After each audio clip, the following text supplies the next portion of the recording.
Você já ouviu falar das teorias malucas que existem por trás de alguns desenhos animados?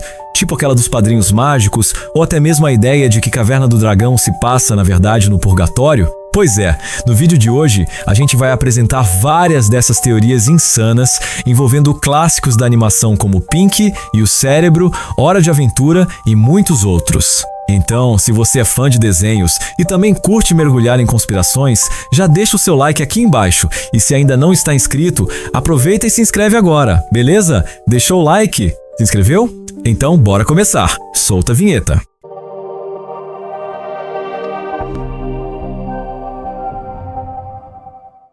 Fala galera, tudo certo? Aqui é o Jota e no vídeo de hoje a gente vai mergulhar em algumas teorias, interpretações e possíveis mensagens ocultas por trás dos desenhos que marcaram a nossa infância. A maioria das animações tem uma história simples na superfície, mas muita gente acredita que existe algo a mais. Pode ser uma crítica social, um simbolismo escondido ou até mesmo algo completamente fora da realidade. E é isso que vamos descobrir agora: Caverna do Dragão e o Purgatório. Esse desenho é um clássico dos anos 80 que muita gente conhece até hoje e também um dos mais cercados de teorias misteriosas. Tudo porque o final da história nunca foi exibido na série original, sendo revelado apenas anos depois, em forma de roteiro. Isso alimentou diversas especulações bizarras. Uma das teorias mais famosas envolve o Mestre dos Magos, aquele velhinho enigmático que aparecia do nada, soltava uma frase confusa e sumia como mágica. Sempre que o vilão Vingador aparecia, o Mestre dos Magos desaparecia. Eles nunca estavam no mesmo lugar ao mesmo tempo. E isso levou muita gente a acreditar que os dois seriam a mesma pessoa, como se o Mestre dos Magos tivesse uma face sombria, o Vingador. Um lado bom e um lado maligno manipulando as crianças sem que elas percebessem. E tem mais. Toda vez que as crianças estavam prestes a voltar para casa, algo acontecia e o plano dava errado. Sempre. Quem assistiu sabe que tudo começou quando eles entraram em um brinquedo de parque de diversões e foram parar nesse mundo estranho. A missão deles sempre foi voltar para casa, mas eles nunca conseguem.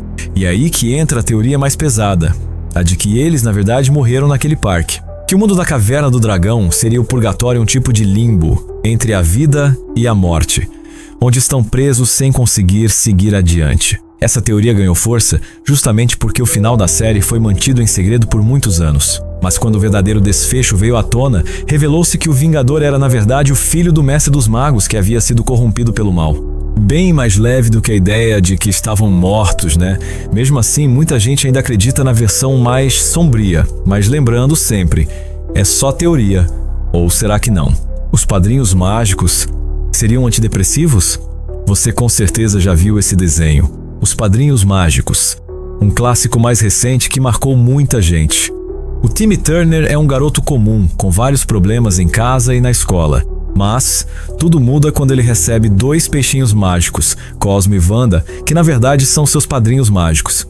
Com eles, Timmy pode pedir qualquer desejo. E, por mais que as coisas saiam do controle às vezes, a intenção sempre é a mesma: deixar o garoto mais feliz.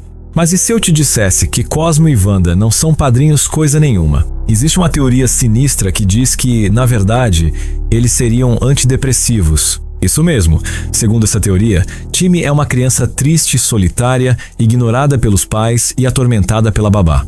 E os padrinhos surgem não como figuras mágicas, mas como a representação de medicamentos antidepressivos que transformam a vida do garoto e deixam tudo mais leve e colorido. Cosmo e Wanda seriam, segundo os teóricos, representações de medicamentos como o Zoloft e a fluoxetina. A ideia é que com esses padrinhos, Timmy ganha coragem, imaginação e liberdade.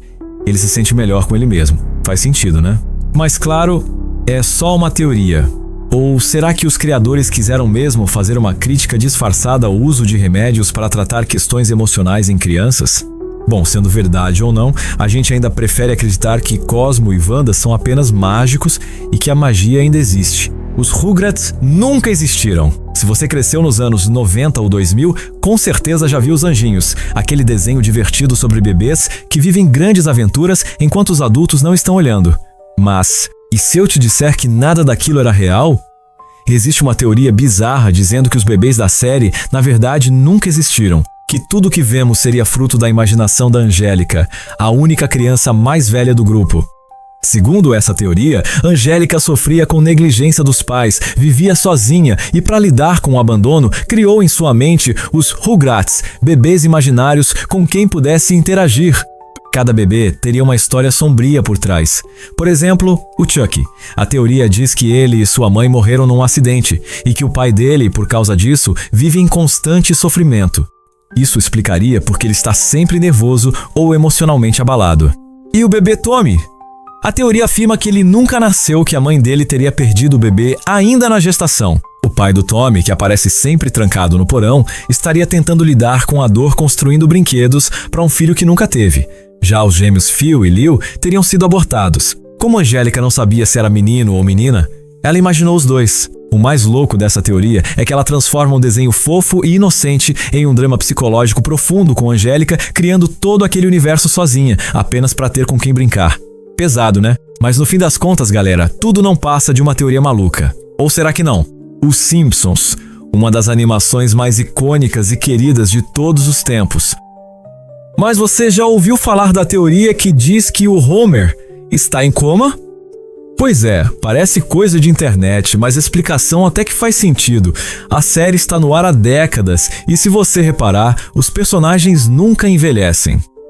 O Bart continua na mesma escola, a Lisa é sempre uma criança super inteligente e a Maggie, a Maggie continua um bebê que nunca fala. Mesmo com dezenas de temporadas, o tempo parece não passar em Springfield. De vez em quando, tem uma viagem ao futuro ou uma lembrança do passado, mas tudo volta ao mesmo ponto, o presente eterno. E aí entra a teoria. Na quarta temporada, existe um episódio em que Homer sofre um acidente e vai parar no hospital. Ele até volta ao normal no final, mas segundo essa teoria, ele nunca teria acordado. O que vemos a partir dali seria tudo fruto da imaginação dele, enquanto está em coma. Faz sentido? Meio doido, né? Mas explicaria por que as histórias ficaram cada vez mais malucas, por que os personagens vivem presos no mesmo ciclo e por que tantas situações absurdas passaram a acontecer. Segundo essa ideia, tudo isso seria parte do sonho eterno de Homer preso num mundo que ele mesmo criou em sua mente. A teoria é sombria, mas não dá para negar que ela dá uma nova perspectiva sobre o desenho. Será que Springfield nunca foi real? Ursinho Pooh e os problemas de cada personagem. Quem não conhece o clássico Ursinho Pooh? Um desenho que conta as aventuras de um ursinho e seus amigos, todos criados pela imaginação de um garoto chamado Christopher Robin. Mas o que muitos não percebem é que cada personagem pode representar algo mais profundo, relacionado ao próprio Christopher. Cada um dos brinquedos, apesar de serem apenas pelúcias, acaba refletindo os sentimentos e características do menino. Por exemplo, Grão, que é um personagem mandão e um pouco autoritário, poderia estar representando a parte de Christopher que tenta ter controle sobre as coisas, talvez em resposta a um ambiente que ele sente que não pode controlar. Já Bisonho, que está sempre triste, pode ser uma representação de uma luta interna com a depressão ou melancolia que Christopher poderia estar enfrentando. Leitão, com seu medo constante e ansiedade, reflete a parte ansiosa de Christopher. Alguém que se preocupa com o que pode dar errado a todo momento. O Ursinho Pooh, por sua vez, é ingênuo, guloso e sempre busca consolo nas coisas simples da vida, como a comida, talvez refletindo uma parte do garoto que busca felicidade nas pequenas coisas para preencher um vazio emocional. E então temos o coelho, que poderia simbolizar uma pessoa com TOC, transtorno obsessivo-compulsivo, alguém que tem mania de repetir certos comportamentos ou ritualizar ações. O corujão, o sábio do grupo, mas com dificuldades de entendimento, poderia refletir as dificuldades cognitivas ou de aprendizagem de Christopher, como alguém que luta para compreender as coisas de maneira clara. Cada um desses personagens, apesar de ser apenas um brinquedo ou um amigo imaginário, tem uma função psicológica muito mais profunda. Eles poderiam estar representando os sentimentos, medos e ansiedades de Christopher Robin como uma forma dele processar os próprios desafios emocionais enquanto criança. Será que Christopher Robin criou esses amigos como uma maneira de lidar com suas inseguranças e medos? Talvez Ursinho Pooh não seja apenas uma simples história de amizade, mas uma metáfora sobre como a imaginação pode ser uma ferramenta para enfrentar e compreender nossas emoções mais complexas. Hora de aventura. Se você já assistiu, com certeza conhece o Finn, o garoto aventureiro, e Jake, o cachorro com poderes elásticos. O desenho é repleto de loucuras e mundos absurdos, e por isso mesmo virou alvo de várias teorias. Uma delas diz que toda a história se passa num cenário pós-apocalíptico, resultado de uma guerra nuclear que destruiu a civilização. E isso explicaria o surgimento de criaturas estranhas e o próprio planeta ter partes faltando. Mas essa não é a única ideia maluca. Existe também a teoria de que Jake, na verdade, seria o pai de Finn. Nesse caso, o desenho não mostraria exatamente um mundo real, mas sim uma grande brincadeira de RPG entre pai e filho. Cada episódio seria como uma missão inventada por Jake com o objetivo de estimular a imaginação do garoto. Jake sempre estaria presente, guiando e incentivando Finn a continuar a jornada. É estranho? É, mas quando o assunto é teoria, tudo é possível. Coragem, o Cão Covarde e os Monstros da Mente.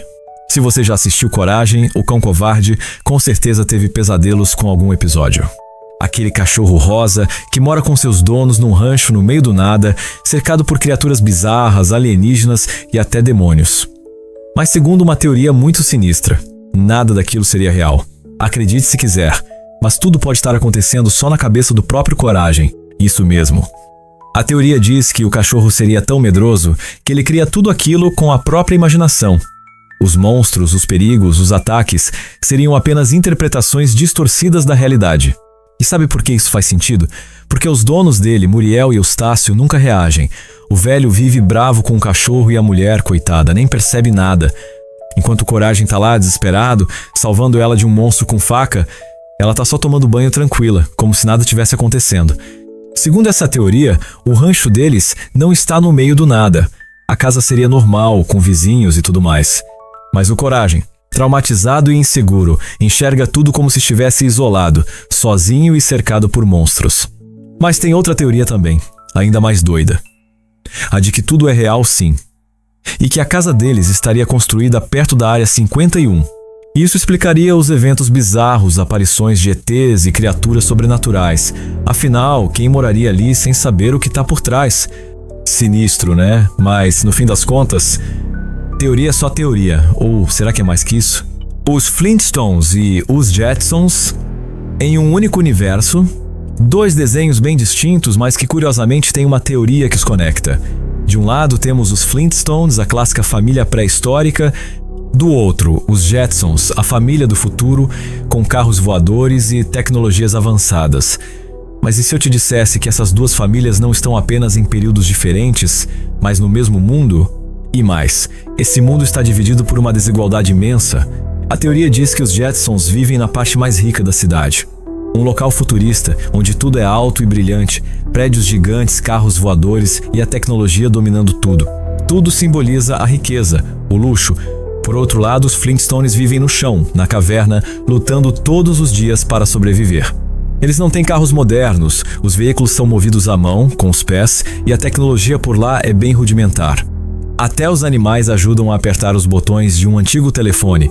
E sim, esse telefone tem fio, um símbolo da simplicidade de suas vidas. E aí, você já deve ter se perguntado, como é possível que mesmo vivendo na Idade da Pedra, os Flintstones tenham certas tecnologias? Carros, televisão, até telefone, tudo parece antiquado, mas ainda assim são sinais de uma era anterior à dos Jetsons. Esse contraste entre riqueza e simplicidade, entre o futuro e o passado, faz com que a ideia de desigualdade entre as duas famílias faça total sentido. É claro, sabemos que são desenhos diferentes, mas essa teoria realmente deixa a gente pensar: será que esses dois universos estão conectados por algo mais do que apenas a linha do tempo? Bom, galera, é só uma teoria, mas faz até que sentido, né? Pink e o cérebro. A teoria do gênio e o tolo. Agora vamos falar sobre Pink e o cérebro, aquele desenho que mostra a vida de dois ratos de laboratório. O cérebro, que está sempre tentando dominar o mundo, e o Pink, que é meio bobão, mas acaba se metendo em todas as confusões. Todo dia, o cérebro tem um único objetivo: dominar o mundo. Quem já assistiu sabe que o cérebro é o ratinho mais esperto, enquanto o Pink é o que sempre faz tudo errado. Mas a teoria que vamos analisar é completamente o oposto do que vemos no desenho. A teoria sugere que, na verdade, o cérebro é o burrão e o Pink herói da história, e o cérebro como o grande fracassado. O mundo foi salvo graças ao Pink. Será que faz sentido para você? E esse foi o vídeo de hoje, galera. Teorias malucas, mas que fazem sentido, não é? Se você gostou, não se esqueça de deixar o seu like e também compartilhe o vídeo com alguém que vai curtir essas ideias. Aí vocês podem conversar sobre qual teoria faz mais sentido ou até qual teoria é uma verdadeira viagem. E se você adora vídeos de teoria sobre desenhos animados, não deixe de comentar abaixo, porque podemos trazer mais vídeos assim. Muito obrigado por assistir até aqui, galera. A gente vai ficando por aqui. Até o próximo vídeo, pessoal. Valeu!